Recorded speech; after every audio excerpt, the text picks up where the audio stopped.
Welcome to the Blue Dragon Guild. I'm Baron, And I'm Mackenzie.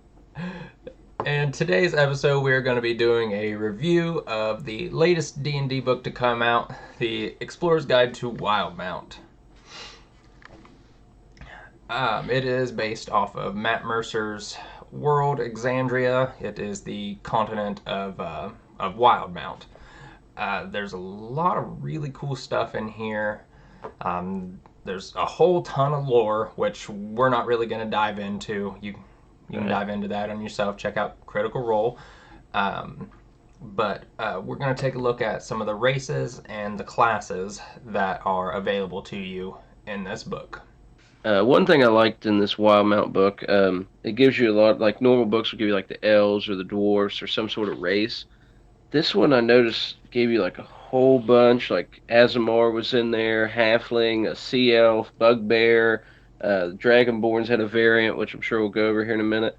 Oh, yeah. Um, I really liked how it basically said, hey, here's a bunch of races inside one book, because I always find myself jumping back and forth in between other books. Oh, yeah. Oh, And it's yeah. kind of like, if you're like, we've talked in other ones, if you only have so much money to buy one book for certain things, this one would cover some of the new stuff like that, but it would give you so many races in one book that it's Absolutely, pretty yeah. helpful. Yeah, it covers, in total, it covers Aarakocra. We don't really know how to say that. Excuse me. Right, the bird one. If you know how to pronounce the Aarakocra, if we're saying it right, let us know down in the comments below. It's got the bird people, Yes. Azamar, Furbolgs, the Genasi. I don't think they've actually been published in anything other than the Okay. Player's Companion. I'm maybe Yeah. wrong on that. Goblins, Goliaths, Kinku, and the Tortle, which the Tortle technically had an Yes. official publication, but it was in the Tortle package that you could get. But Yeah, the this is Tabaxians too. Tabaxi are in here too. Yeah. Um, but in this book, there are introduced some new sub races, like Mackenzie had Mhm. mentioned. Um, First off is the Pallid Elf. They get an increase to their wisdom score by one. They have advantage on intelligence checks for investigations and wisdom insight checks. They also get some cool racial spell abilities under Blessing of the Moonweaver. You know the light cantrip. When you reach Mhm. third level, you can cast the sleep spell once with this trait. As we all know, it's Mackenzie's favorite spell. Digging it. And And it's elf, so it's in great. itself, you regain the ability to cast sleep after a long rest. At fifth level, you gain the ability to cast invisibility, targeting Love it. yourself only. So, I mean, if you're playing as a bard, like Mackenzie enjoys playing, you've These are two of my already, favorite spells. yeah, it's got two of your favorite spells that you can use and not use up your spell slots. Right. I noticed it also had Sea Elf. I don't know if that's been in another book before, but I really like that. So it's really close to a merfolk.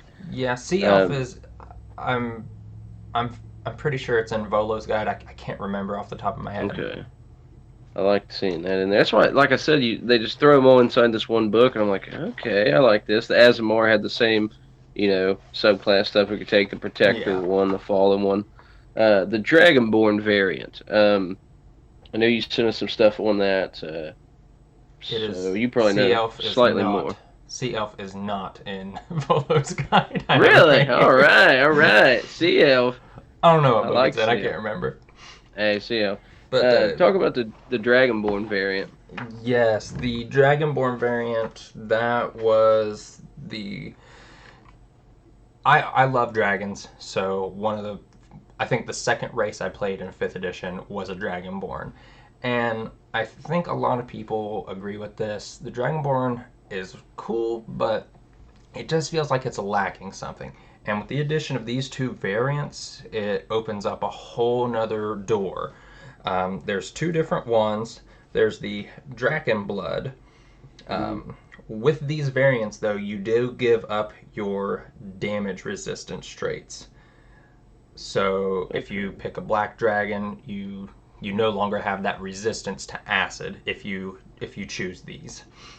Right. Um, with the Dragon Blood, this is more based around like being like a wizard or sorcerer. Um, it gives you an increase to your intelligence score by 2 and your charisma by 1. You get dark vision, and then you also have the ability Forceful Presence. You can use your understanding of creative diplomacy or intimidation to guide a conversation in your favor. When you make a charisma, intimidation, or persuasion check, you can do so with advantage. Once you use this trait, you can't do so again until a short or long rest.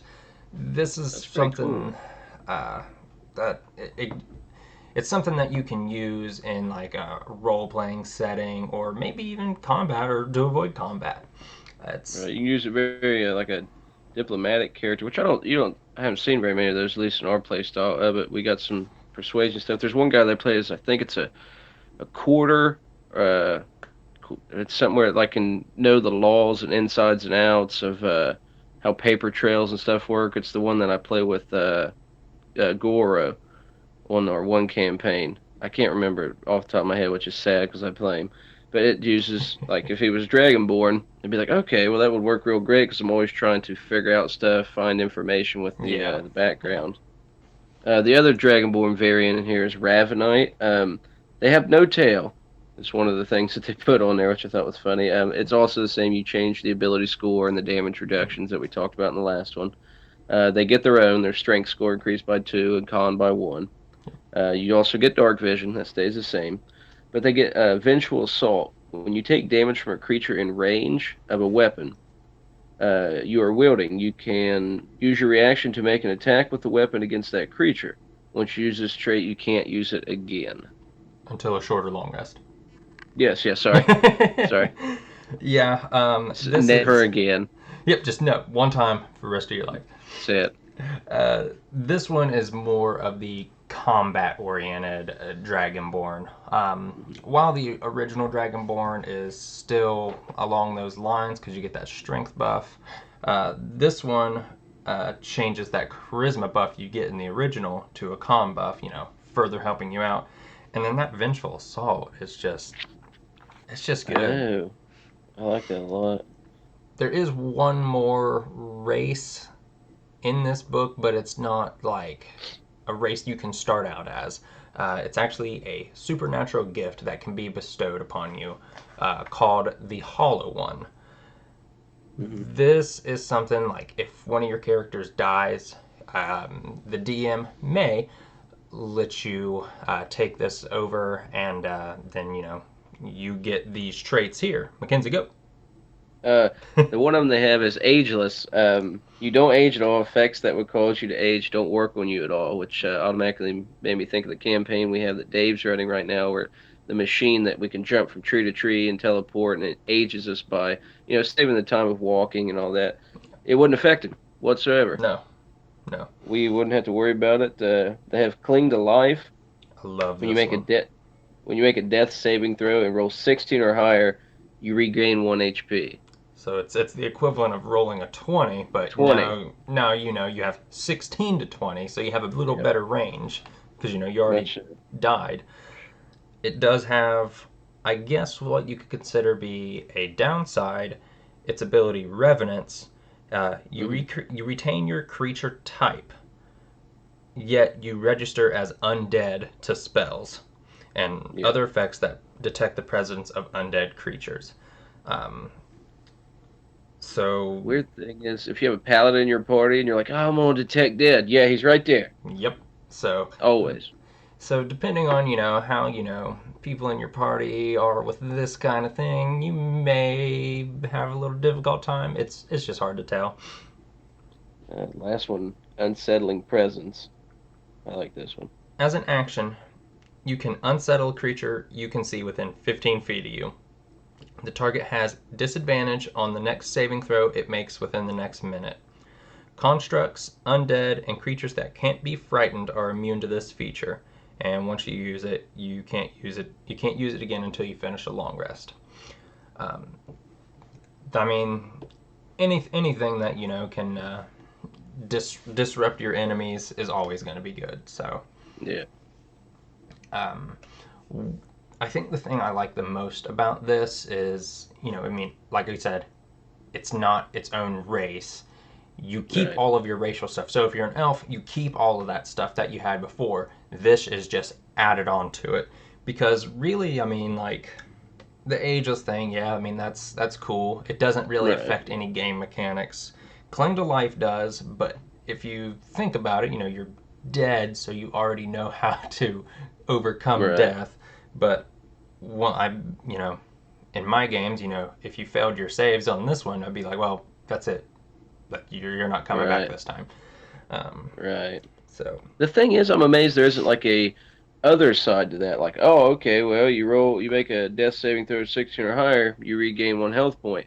I'm amazed it's not like you roll a 5 to a 1, it counts as two failed death saves. Like, I'm amazed they didn't I make a counterpoint to that. I I, I think that would just be too much because then I get where you're coming from, but I think if Yeah. you think about it, like in the sense of like, well, they only have this window right here Right. to fail or pass. So then then what happens?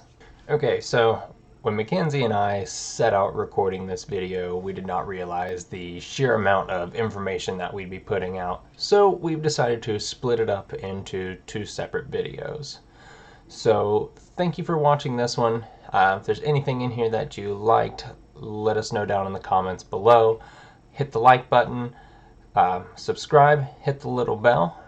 That way you always get our notifications. And until next time, keep the dice rolling.